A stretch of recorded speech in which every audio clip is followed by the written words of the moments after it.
Welcome back. Peshawar के FC headquarters पर हमला करने वाले तीनों दहशतगर्दों को जहन्नम वासिल कर दिया गया। सिक्योरिटी फोर्सेज ने हमलावरों को मरकजी गेट से 40 मीटर के फासले पर ही घेर कर अंजाम तक पहुंचाया। इब्तदाई तहकीकात के मुताबिक तीनों दहशतगर्द अफगान थे। मुल्क दुश्मनों से झड़प में 3 जवान शहीद हुए। शहीदों को मुकम्मल सरकारी एजाज के साथ सुपुर्द खाक किया जाएगा। 8:11 पर पहले एक खुदकुश हमला किया गया, जिसमें 3 जवान वो शहीद हो गए। 2 खुदकुश हमलावर ने इधर जाके एंट्री की। एंट्री करते ही हमारे के जवानों ने फौरी तौर पर रिस्पॉन्स किया। पेशावर के एफसी हेडक्वार्टर्स पर अफगान दहशतगर्दों का हमला नाकाम। सुबह 8:11 चादर ओढ़ा अफगान दहशतगर्द बमबार सुनहरी मस्जिद रोड की जानिब से मरकजी गेट के करीब पहुंचा। नाके के करीब पहुंचकर खुद को उड़ा लिया। हमले में हवालदार आलमजेब खान, सिपाही रियासत और अल्ताफ ने जामे शहादत नोश किया। 8:11 पर फेडरल कांस्टेबलरी के गेट पर पहले एक खुदकुश हमला किया गया। 2 खुदकुश हमलावर ने अटैक के लिए अंदर जाके एंट्री की। एंट्री करते ही हमारे फेडरल कांस्टेबलरी के जवानों ने उनको फौरी तौर पर न्यूट्रलाइज किया। पहले धमाके के बाद अफरा तफरी का फायदा उठाते हुए 2 हमलावर साइड गेट से हेडक्वार्टर्स में घुस गए। खुदकुश बमबारों के पास दस्ती बम और राइफलें भी थीं। सिक्योरिटी फोर्सेज ने दहशतगर्दों को मरकजी दरवाजे के 30 से 40 मीटर के फासले पर न सिर्फ रोका बल्कि जहन्नुम वासिल कर दिया। इन तीनों को गेट के ऊपर ही हलाक कर दिया। इनका इरादा तो जो बज़ाहिर ये महसूस होता है कि अंदर जाना चाहते थे और बड़ा नुकसान करना चाहते थे। मादरे वतन पर जान कुर्बान करने वाले एफसी एहलकारों की नमाज जनाजा एफसी हेडक्वार्टर्स में अदा की गई।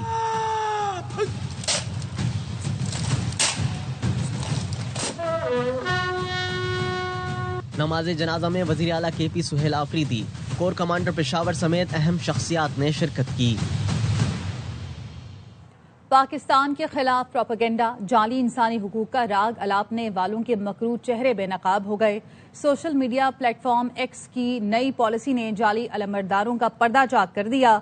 अफगानिस्तान, फितना हिंदुस्तान और पश्तून तहफ़्फ़ुज़ मूवमेंट गैर मुल्की एजेंडे पर गामजन है। पाकिस्तान के खिलाफ इंतशार, नफरत, तकसीम को फरोग देने वाले भारतीय अकाउंट्स भी सामने आ गए। पाकिस्तान में दहशतगर्दी को फरोग देने के लिए भारत समेत कई मुल्कों से अकाउंट चलाए जा रहे हैं। अकाउंट चलाए जाने की असल जगह छुपाने के लिए VPN का इस्तेमाल भी किया जा रहा है। फितना खवारिज और फितना हिंदुस्तान के दहशतगर्दों के अकाउंट्स भी भारत और दीगर मुल्कों से ऑपरेट हो रहे हैं। इसी पर बात करेंगे। सिक्योरिटी एक्सपर्ट डॉक्टर कमर चीमा हमारे साथ मौजूद हैं। कमर चीमा साहब, जो फितना हिंदुस्तान और जो दहशतगर्द पाकिस्तान में दहशतगर्दी करते हैं, उनकी पुष्पनाई तो भारत कर ही रहा है। अब उनके अकाउंट्स की सरपरस्ती भी भारत की जानिब से हो रही है, क्या कहेंगे?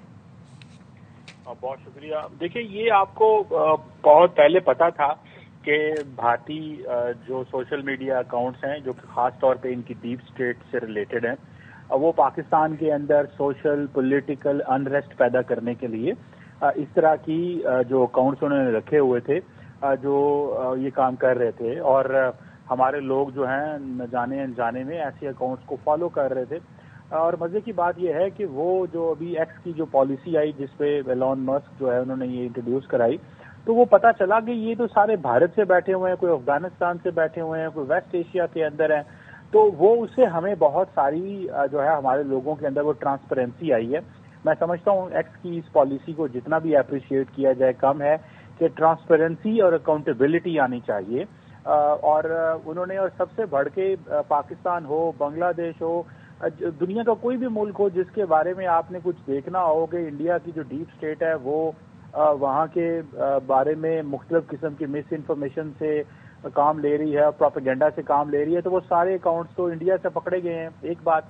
दूसरी बात यह है कि भी नरेंद्र मोदी साहब उधर G20 के इजलास में जाके इंसानियत की बात कर रहे थे, ह्यूमनिज्म की बात कर रहे थे। दुनिया को ये और बातें सुनाते हैं, इंसानियत की बातें सुनाते हैं। घर में इनकी जो हुकूमत है और इनकी जो डीप स्टेट है, जिसको ये अरबों रुपए के फंड देते हैं, उससे ये और काम लेते हैं। तो ये मैं समझता हूँ कि दुनिया बहुत तेजी से समझ रही है। अब तो ये अमेरिका के खिलाफ भी हो गए हैं। आपको पता है कि डोनाल्ड ट्रंप के खिलाफ और अमेरिका के खिलाफ इस तरह के अकाउंट्स आए हैं इंडिया के अंदर कि वो सरासर जो है वो टारगेट कर रहे हैं अमेरिकी हुकूमत को, और इधर पाकिस्तान के अंदर अफरा तफरी फैलाने के लिए। और अफगानिस्तान के साथ का ये जो हालिया दहशतगर्दों ने जो पाकिस्तान पे हमले किए, तो जो अफगानिस्तान को सपोर्ट करने वाले भी इंडियन अकाउंट थे क्योंकि पाकिस्तान के अंदर इस चीज को बड़ी तशवीश से देखा जा रहा था कि अफगानिस्तान के अंदर तो लिटरेसी रेट इतना हाई नहीं है, तालिबान इतनी बड़ी तादाद में सोशल मीडिया अकाउंट्स इस्तेमाल नहीं कर सकते, उनको समझ नहीं है इन अकाउंट्स की, तो ये कैसे हो सकता है कि ये सोशल मीडिया पे प्रोपेगेंडा हो। तो वो पता चला कि ये तो सारे अजीत डोवल साहब का माइंडसेट है।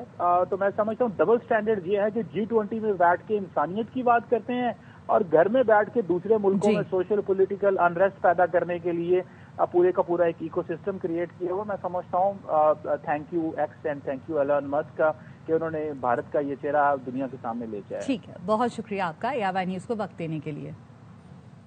वापस आएंगे ब्रेक के बाद, हमारे साथ रहिए। Welcome back. राना सनाउल्लाह के दामाद तलाल चौधरी के भाई और राजा रियाज के बेटे कामयाब हो गए। उमर अयूब की अहलिया को शिकस्त हुई। जिमनी इलेक्शन का मेला नून लीग ने लूट लिया।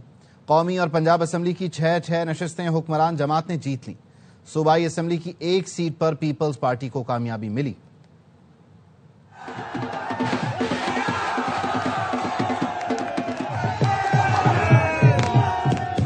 जिमनी इलेक्शन का मैदान मुस्लिम लीग नून ने मार लिया। कौमी असेंबली की 6 नशिस्तों पर लीगी उम्मीदवार कामयाब।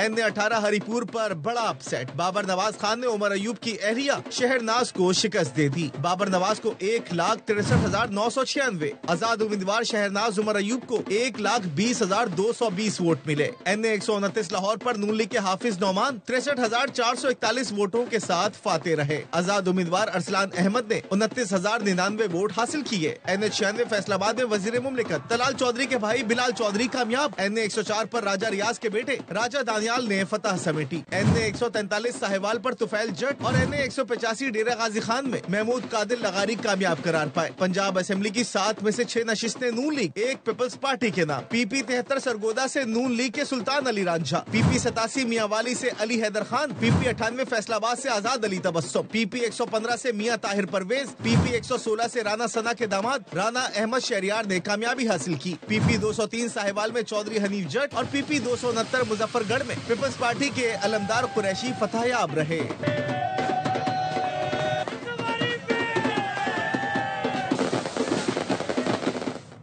ज़िमनी इंतखाबात में कौमी असेंबली की तमाम 6 नशिस्तों पर नून लीग का क्लींस हुई। नून लीग का ऐवान में सादा अक्सरियत के लिए PP पर इन्हिसार खत्म हो गया। मुस्लिम लीग नून अब पीपल्स पार्टी के अलावा दीगर इत्तेहादियों से मिलकर कानून साजी कर सकेगी। नून लीग 132 नशिस्तों के साथ ऐवान की सबसे बड़ी जमात बन गई। इसे 336 अरकान पर मुश्तमिल असेंबली में 170 अरकान की सादा अक्सरियत हासिल हो गई। सादा अक्सरियत के लिए 169 अरकान दरकार होते हैं। ऐवान में MQM की 22, मुस्लिम लीग काफ की 5, इस्तेकाम पाकिस्तान पार्टी की 4, मुस्लिम लीग ज़वाद BAP नेशनल पार्टी की 1 नशिस्त है। 4 आज़ाद अरकान की हिमायत के साथ मुस्लिम लीग नून और इत्तेहादियों की मजमूई तादाद 170 हो गई। पीपल्स पार्टी अरकान की तादाद 74 है। आज फैज हमीद है न जितवाने वाले जज। ज़िमनी इलेक्शन में मकबूलियत के दावे ज़मी बोस हो गए। वजीर आला पंजाब मरियम नवाज कहती हैं ये इलेक्शन नहीं रेफरेंडम था। अल्लाह ने नून लीग को तारीखी कामयाबी दी। PTI ने बॉयकॉट का ड्रामा रचाया। बाई इलेक्शन नहीं था, रेफरेंडम था। आर्टिफिशियली क्रिएटेड लीडर हो, नैरेटिव हो, जमात हो, एक उसकी शेल्फ लाइफ होती है और मुझे खुशी है इस बात की कि वो शेल्फ लाइफ पूरी हो चुकी है। जिनको इमरानदार जजेस के आसरे पे खड़े होकर इलेक्शन जीतने की आदत थी, जिनको जनरल फैज हमीद इलेक्शन जिताता था, आज ना फैज हमीद है ना वो इमरानदार जजेस हैं। तो अल्लाह ताला ने उनकी रियलिटी पूरी दुनिया के सामने खोल के रख दी। हमने बदतरीन हालात में भी इलेक्शन लड़े। इलेक्शन का बॉयकॉट तब होता है जब आपको ये यकीन हो कि आप इलेक्शन हार जाएंगे। ये क्या बात है कि पंजाब में बॉयकॉट था और खैबर पख्तूनख्वा में बॉयकॉट नहीं था? क्यों? खैबर पख्तूनख्वा में आपको यकीन था कि मशीनरी हमारी है। अल्लाह ताला ने वहां भी इबरतनाक शिकस्त दो चार किए। पाकिस्तान शाहीन्स की ऊंची उड़ान रिकॉर्ड तीसरी बार राइजिंग स्टार्स एशिया कप के चैंपियन बन गए। फाइनल में बांग्लादेश को सुपर ओवर में शिकस्त दी। दोहा में खेला गया हतमी मार्का सांप शिकन मुकाबले के बाद टाई हुआ था। अहमद दानियाल ने शानदार बॉलिंग से जीत में कलीदी किरदार अदा किया। अहमद मैच और मां सदाकत टूर्नामेंट के बेहतरीन खिलाड़ी करार। पाकिस्तान शाहीन्स पूरे टूर्नामेंट में नाकाबिले शिकस्त रहे। खबरें और भी हैं लेकिन यहाँ वक्त हुआ है एक ब्रेक का। Welcome back. कनकोट में जंग-आलूद रॉकेट फटने से 4 बच्चे जाम बहक हो गए। रोजगढ़ के इलाके में इंडस हाईवे के करीब मवेशी चराते हुए बच्चों को रॉकेट मिला। बच्चे रॉकेट से खेलने लगे तो वो अचानक फट गया। हादसे में एक और बच्चा जख्मी भी हुआ। जाम बहक बच्चों का ताल्लुक गोला कबीले के एक ही खानदान से है। पुलिस नफरी जायबुका पर पहुंच गई। इलाका मुकम्मल तौर पर सील कर दिया गया। इस्लामाबाद में मसाज सेंटर में खातून को तशद्दुद का निशाना बनाया गया। जबरदस्ती बाल भी काट डाले। इस्लामाबाद के इलाके लोहीभेर में तशद्दुद के वाक़ये की वीडियो बनाई गई। वायरल की गई वीडियो में देखा जा सकता है कि मसाज सेंटर का मालिक साथियों से मिलकर खातून के बाल काट रहा है। एक और खातून समेत दीगर अफराद करीब खड़े हैं। तशद्दुद का निशाना बनने वाली खातून मुबैना तौर पर मसाज सेंटर में काम करती है।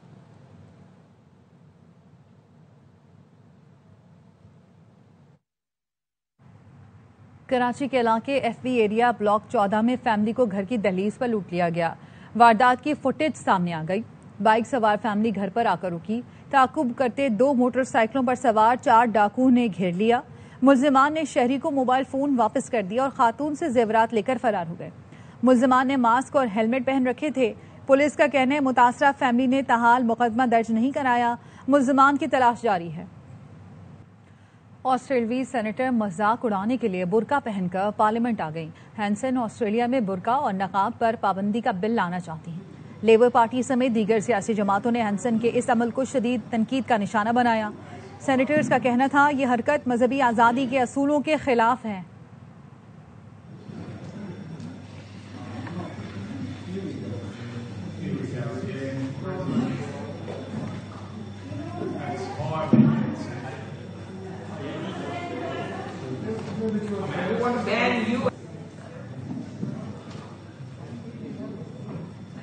बिलावल भुट्टो आने वाले दिनों में वजीर आजम होंगे। वो जल्द लाहौर आकर ओहदेदारों और कारकुनों से मुलाकात करेंगे। गवर्नर पंजाब सरदार सलीम हैदर की पीपल्स पार्टी लाहौर के रहनुमाओं से मुलाकात में गुफ्तगू। कहा पीपल्स पार्टी पूरे पंजाब में दोबारा अपना खोया हुआ मकाम हासिल कर रही है। पीपल्स पार्टी पंजाब के बल्दियाती इंतखाबात में भरपूर हिस्सा लेगी। कारकुन इख्तलाफात खत्म करके पार्टी को मजबूत करें। मुलाकात में 30 नवंबर को पार्टी के यौम तासीस पर भी तबादला ख्याल किया गया। खातून अव्वल आसफा भुट्टो ने बख्तावर के हमरा अबुधाबी में सुप्रीम काउंसिल बराए मदरहुड और अतफाल का दौरा किया। सेक्रेटरी जनरल ने उनका इस्तकबाल किया। आसफा भुट्टो ने कौंसिल की खिदमात और किरदार की तारीफ की और सेहत, तालीम, सकाफत के शोबों में कौंसिल के अमली इक़दामात को सराहा। आसफा भुट्टो को बच्चों की पार्लियामेंट और एडवाइजरी कौंसिल से मुतालिक ब्रीफिंग दी गई। आसफा भुट्टो ने कहा नौजवानों की शमूलियत के लिए कौंसिल की काविशें काबिल तहसीन हैं। न्यूज़ बुलेटिन से फिल वक्त इतना ही। मज़ीद खबरों और अपडेट्स के लिए देखते रहिए ARY न्यूज़।